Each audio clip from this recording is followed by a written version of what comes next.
माझे नाव कुणाल. मी एका शेतकरी कुटुंबात जन्मलो. परिस्थिती बेताचीच. आई-वडील, एक मोठी बहीण आणि मी असे आमचे छोटे कुटुंब. शेती ही मोजकीच, त्यामुळे तिच्यावर जेमतेम मीठ-मिरचीचा प्रपंच होत असे. आई-वडील जास्त करून दुसऱ्यांच्या शेतीवर कामाला जात असत. पण मला शिक्षणाची ओढ होती. फाटलेल्या पॅन्टवर ठिगळं लावून का होईना मी शाळेत जायचो. मनात एक खात्री होती की शिक्षणाशिवाय हे दारिद्र्य संपणार नाही आणि ते उमजल्यामुळेच मी स्वतःला अभ्यासात झोकून दिलं. अखेर नियती प्रसन्न झाली आणि माझी निवड नवोदय विद्यालयासाठी झाली. घर सोडताना मन द्विधा होते. पण बहिणीचे ते जुने फाटके कपडे आणि माझी गरिबी मला खुणावत होती. नवोदयला गेल्यावर घरातील एक जणाचा जेवणाचा खर्च वाचला, याचे समाधान मोठे होते.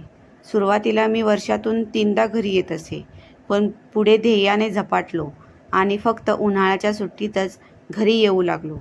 त्या काळी मोबाईल हे गरिबांचे दिवास्वप्नच होते. केवळ पत्राद्वारे खुशाली कळवायची.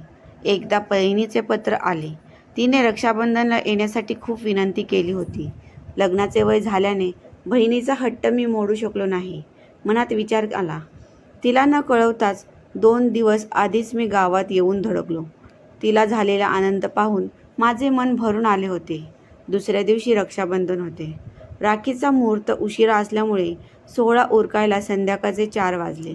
थोडा वेळ गावात चक्कर मारून येतो असे आईला सांगून मी गावाबाहेर पडलो. गावात शांतता होती. बहुतेक जण शेजारच्या गावात जत्रेसाठी गेले होते. पाय आपोआप नदीकडे वळाले. पाऊस चांगला झाल्याने नदीला बऱ्यापैकी पाणी होतं. काठावरच्या एका शिळेवर बसून मी मावळत्या सूर्याचा केशरी प्रकाश निहाळत होतो. सूर्य मावळला तसा काळोख दाटून येण्यास सुरुवात झाली. थोड्याच वेळात त्या निसर्गरम्य देखाव्याला तो आपल्या कवेत घेणार असल्याचे मला जाणवले. घरी जाण्यासाठी मी उठलो आणि गावाच्या दिशेने चालू लागलो. इतक्यात मागून हाक आली. कुणाल, कधी आलास रे? मी वळून पाहिले. तो भास्कर होता. माझा जुना शाळकरी मित्र. नदीच्या काठावर उभा राहून बोलत होता. अरे भास्कर, मी कालच आलो. इतक्या वेळ कुठे होता? मला दिसला नाही तो. आणि तू जत्रेला नाही गेलास का? मी विचारले. तो शून्यात बघत म्हणाला, नाही रे, यावर्षी नाही जमले जायला. इथेच तर होतो. तुला लपून बघत होतो. तू जाण्यासाठी उठला की तुला धप्पा करण्यासाठी. तो बोलत बोलत पुढे आला. एक ओलसर शेवाळलेला वास त्याच्या आजूबाजूला दरवळत असल्यासारखे मला जाणवले. मी त्याच्याकडे दुर्लक्ष केले. आम्ही जवळच्याच शिळेवर बसून खूप गप्पा मारल्या. पण तो फारसा बोलत नव्हता. अचानक माझा हात पकडत तो म्हणाला, कुणाल, चल पोहायला जाऊया. मी त्यात अचानक मागणीने आणि त्याच्या हाताच्या त्या ओलसर बटबटीत स्पर्शाने दचकलो. अरे, आता तर पार अंधार झालाय. उद्या येऊ की? बोलत मी त्याच्या हातातून हात सोडवून घेतला. तो हट्टाला पेटला. नाही, आत्ताच चल. या वेळच्या पाण्याची मजा तुला माहीत नाही. मी रोज याच वेळी पाण्यात असतो. त्याचा स्पर्श, त्याचा आग्रह विचित्र वाटत होता. इतक्यात दुरून बॅटरीचा प्रकाश दिसला. कुणाल, अरे कुणाल, वडिलांचा आवाज आला. मी आलो आलो म्हणून प्रतिसाद दिला. भास्करने वळून म्हणालो, मी निघतो, बाबा आलेत. उद्या नक्की भेटू. भास्कर काहीच न बोलता नदीच्या पात्राकडे चालू लागला आणि वळून म्हणाला, कुणाल, मी रात्री तुला भेटायला घरी येईन. भेटशील ना? मी केवळ हो म्हटलो आणि बाबांच्या दिशेने धावलो. बाबा खूप चिडलेले होते. एवढ्या रात्री नदीवर काय करतोस? त्यांनी चिडून विचारले. मी त्यांना शांत करण्यासाठी बोललो. बाबा, मी एकटा नव्हतो. भास्कर भेटला होता. त्याच्याशी गप्पा मारत होतो. माझे बोलणे ऐकताच बाबांच्या हातातली बॅटरी क्षणभर थररली आणि त्यांनी माझ्याकडे एक कटाक्ष टाकला आणि म्हणाले, चल लवकर घर गाठूया. घरी गेल्यावर वातावरणात एक विचित्र ताण होता. जेवताना बाबा एक शब्दही बोलले नाही. जेवण उरकून मी माझ्या खोलीत गेलो. थोड्या वेळाने बाबा आले आणि त्यांनी माझ्या खोलीच्या खिडक्या आणि दरवाजा लावून घेतला. खिडकी अजिबात उघडू नकोस, असा सज्ज दम देऊन ते निघून गेले. मध्यरात्रीची वेळ झाली होती. घरातील सर्वजण झोपले होते. सगळीकडे स्मशान शांतता पसरलेली.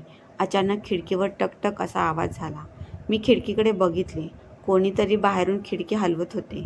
मी घाबरून विचारले, कोण आहे? आवाज थांबला. मला वाटले मांजर असेल. मी सावधपणे खिडकी उघडली. समोर पाहतो तर काय, अंधारात भास्कर उभा होता. त्याचे डोळे निर्जीव दिसत होते. चेहरा आणि केसावरून पाणी गळत होते, जसा तो नुकताच पाण्यात पोहून आला होता.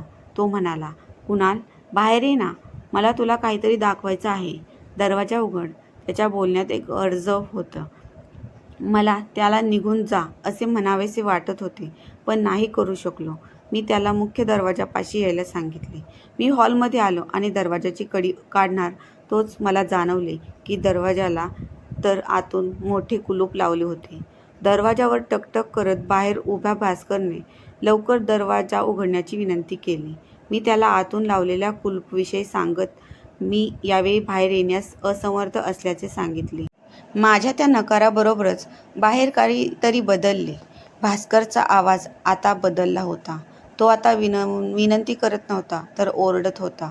"दरवाजा उघड कुणाल, उघड." तो जोराने दरवाजावर धडका मारू लागला. त्याचा आवाज आत घोगरा आणि अमानवी वाटू लागला होता. मी नकशिकांत घाबरलो आणि दरवाजापासून दूर जाऊ लागलो. मागे सरकताना माझा हात टेबलाच्या ग्लासवर आदळला आणि तो काचेचा ग्लास जोरात जमिनीवर आपटून फुटला. त्याच्या आवाजाबरोबर बाबा मागच्या खोलीतून धावत आले. "कुणाल, काय करतोयस?" ते जोरात ओरडले. बाबांचा आवाज ऐकताच बाहेरून दरवाजावर पडणाऱ्या धडका थांबल्या. सगळीकडे एक जीवघेणी शांतता पसरली. त्या घनघोर शांततेत एक जड पावलाचा आवाज घरापासून दूर जाताना ऐकू आला आणि त्या पाठोपाठ एक भयानक ध्वनी माझ्या कानात घुमला. "वाचलास कुणाल, आज वाचलास." ते शब्द ऐकून माझा थरकाप उडाला होता. मी भिंतीला चिटकून थरथर कापत उभा होतो. बाबांनी मला जवळ घेतलं आणि शांत केलं. मी त्यांना सगळं सांगितले. बाबा गंभीरपणे म्हणाले, "कुणाल, जेव्हा तू संध्याकाळी भास्करचं नाव घेतलंस तेव्हाच काळजात धस्स झालं होतं. पण तुला घाबरवायचं नव्हतं म्हणून मी तेव्हा शांत राहिलो आणि रात्री दरवाजाला आतून कुलूप लावलं." भास्करविषयी अनेक प्रश्न माझ्या मनात रेंगाळू लागले होते. मी बाबांना विचारलं, "पण बाबा, भास्कर असा का वागत होता?" बाबांनी माझ्या खांद्यावर हात ठेवला आणि थरथरत्या आवाजात म्हणाले, "भास्कर 2 महिन्यापूर्वीच नदीत बुडून मेला होता रे. त्याचं प्रेत 3 दिवसांनी सापडलं होतं." माझ्या पायाखालची जमीनच सरकली. बाबा पुढे सांगू लागले, "त्याच्या मृत्यूनंतर त्याच्या घराशेजारी राहणारा विशालसुद्धा गावात परतल्यावर दुसऱ्याच दिवशी नदीत मृतावस्थेत सापडला होता. तुला तर माहितीच आहे, विशाल पण बाहेर शिकायला होता. आज तो तुझ्यासाठी आला होता." सर्व ऐकून मला तर भोवळ यायचीच बाकी होती. त्या दिवशी माझ्या नशिबाने आणि बाबांच्या सत्कर्तेने मला खऱ्या अर्थाने पुनर्जन्म मिळाला होता. मित्रांनो, तुम्हाला ही कथा आवडली असेल तर चॅनलला